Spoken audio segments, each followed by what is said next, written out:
target Indonesia, yaitu adalah Piala Dunia. Berpentas di pentas dunia.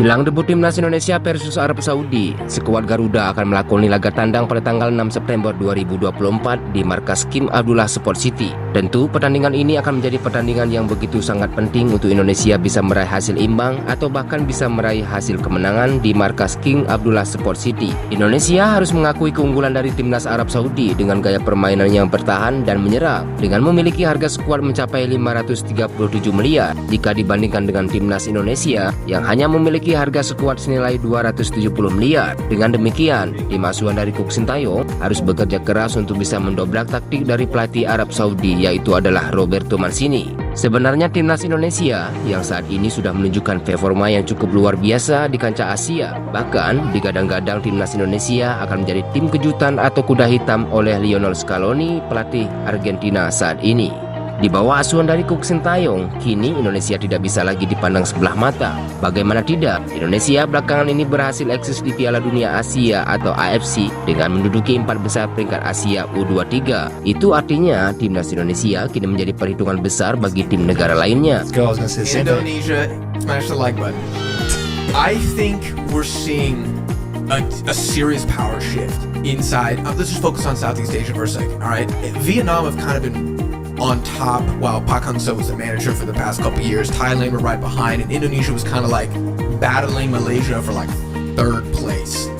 Now I think we're seeing at the past Asian Cup, the first time that they've made the knockouts in their history, massive deal. The fact that they just booty spanked arch rivals Vietnam so bad they sacked Trossier and are basically confirmed the round 3 of World Cup qualifying. Now, that might be where the story ends, but that still is a massive improvement from years prior.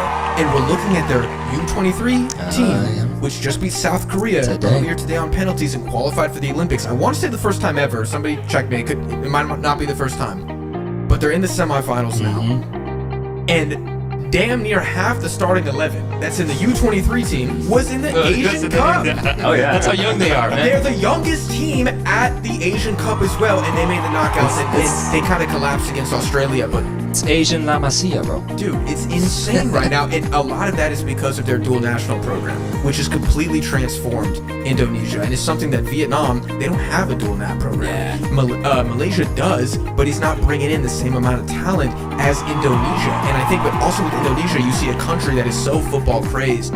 They're willing to invest the resources into getting the program where it needs to be. Is it corrupt as hell? You goddamn right. But Jika Indonesia bisa meraih kemenangan pada laga perdana kualifikasi zona Asia tahap ketiga, maka cita-cita serta harapan besar timnas Indonesia bisa pentas di ajang Piala Dunia bisa terwujud lebih cepat. Bersama Bang Jai, Ragnan, dan Tom Haye, mereka adalah pemain asal Indonesia yang sudah melakoni debutnya di kancah Eropa. Dengan demikian, mental serta fisik yang dimiliki tentu tak usah diragukan lagi. Apalagi Bang Jai sendiri adalah satu-satunya pemain asal Indonesia yang kini sudah bermain di Serie A Liga Utama Italia dengan performa permainan yang begitu sangat apik. Dalam laga perdananya, dia dimainkan selama 68 menit di saat Venezia melawan Fiorentina pada lanjutan pertandingan Serie A Liga Italia di beberapa hari kemarin. Tidak hanya Bang Jai, Ragnan juga saat ini sedang bermain di Liga Utama Belanda. Itu artinya pemain asal Indonesia kini sudah cukup banyak memiliki pemain-pemain bintang yang bermain di kancah internasional. Meski kiper andalan timnas Indonesia Martin Paes belum bisa dimainkan atau melakoni debut utamanya, tetapi pada pertandingan kedua ia dipastikan sudah bisa ikut serta ketika Indonesia menjamu Australia pada pertandingan kedua di Stadion Gelora Bung Tomo pada Oktober mendatang. Dan berikut ini kami sajikan prediksi skuad timnas Indonesia pada kualifikasi Piala Dunia 2026. Untuk posisi kiper, kandidat namanya diantaranya adalah Martin Paes, Hernando Ari, Muhammad Adi, dan lini belakang atau bek.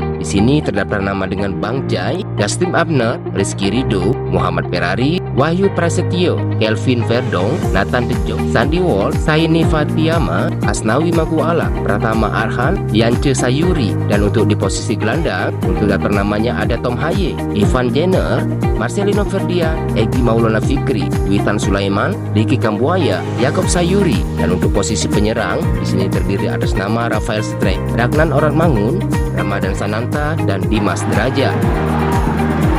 Itulah daftar 26 skuad timnas Indonesia yang berpeluang untuk dimainkan oleh Coach Sintayong. Meski ada satu bek ternama asal Indonesia yang tidak masuk daftar pemanggilan oleh Kuk Sintayong, yaitu adalah Elkan Bagot. Belum diketahui alasan yang jelas mengapa bek kangkung sekelas Elkan Bagot tidak dipanggil lagi ke timnas Indonesia. Namun ada beberapa alasan mengapa Elkan Bagot tidak dipanggil lagi untuk membela timnas Indonesia saat ini. Yang pertama, Elkan Bagot pernah mangkir dari panggilan timnas Indonesia di saat sedang dibutuhkan, hingga Kuk Sintayong begitu merasa sangat kecewa. Namun ada juga yang mengkonfirmasi mengapa Elkan Bagot tidak dimainkan karena masih mengalami cedera ringan. Dengan jumlah skuad yang saat ini, semoga Indonesia mampu memberikan hasil terbaiknya dan bisa mencetak sejarah baru untuk bisa bermain di Piala Dunia 2026. And it's just got a contact from Mohamed Ferrari.